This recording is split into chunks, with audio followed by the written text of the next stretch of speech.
Hello हाँ hello. अरे कहाँ बड़े रे? अरे हम बक्सर बानी।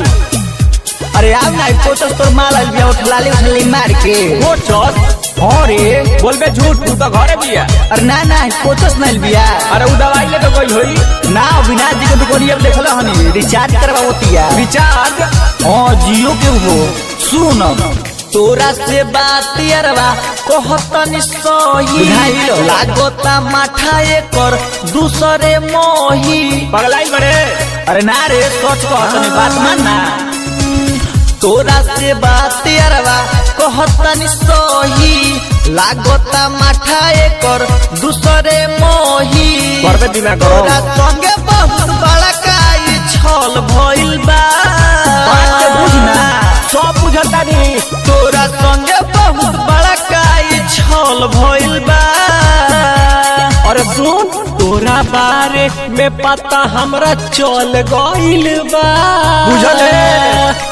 तोरा बारे में पता हमरा चल गइल बा। हमरा मलिए पनियत तोर बदल गइल बा। तोरा बारे में पता हमरा चल गइल बा। हमरा मलिए पनियत तोर बदल गइल बा। अरे ऐसे मत बोल रे भाई, हम जानते दे जो मर जो। ना भाई वैसे मत को। हम सब जानता नहीं, तू ओकरे फेरा में रहता रे। ना रे भाई। भाई मत बोल, तू हमार दुश्मन है। ना वैसे मत नहीं के मत बोल भाई न रे हमारे। बोले तो बोले, भाई मत बोलिए। ना रे भैया वैसे मत ना बोल। हम जानता नहीं, तू नंबर देत रहस।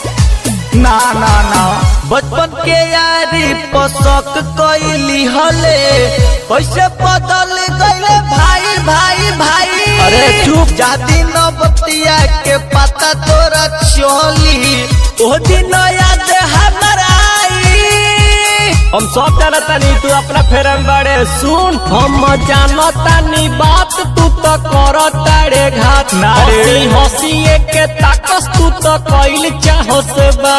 सुन बात से दिल हम जल गइल बा। सुन तोरा बात से दिल हमर जल गइल बा। तोरा के काट दे। तोरा बारे में पता हमरा चल गइल बा।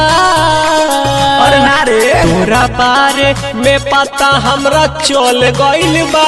हमरा मलिए पनियत तोर बदल गइल बा। ऐसा मत तोरा बारे में पता हमरा चल गइल बा। हमरा मलिए पनियत तोर बदल गइल बा।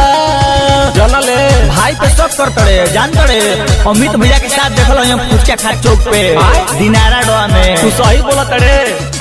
हाँ जहाँ रखे चटना लगा ओजगे देखल खात रोलिया बड़का फुचका। हम सब जानता नहीं, तू अपना चक्कर में बाड़े। भाई पे सब करते।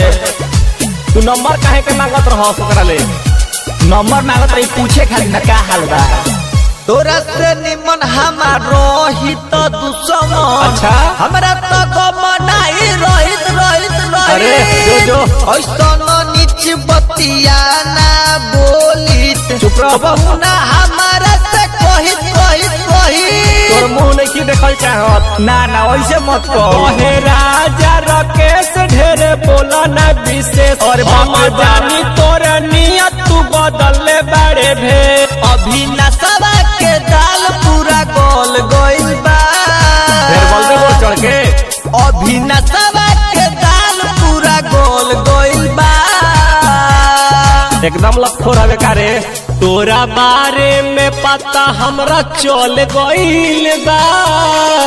सोच ले, तोरा बारे में पता हमरा चल गइल बा। हमरा मलिए पनियत तोर बदल गइल बा। तोरा बारे में पता हमरा चल गइल बा। हमरा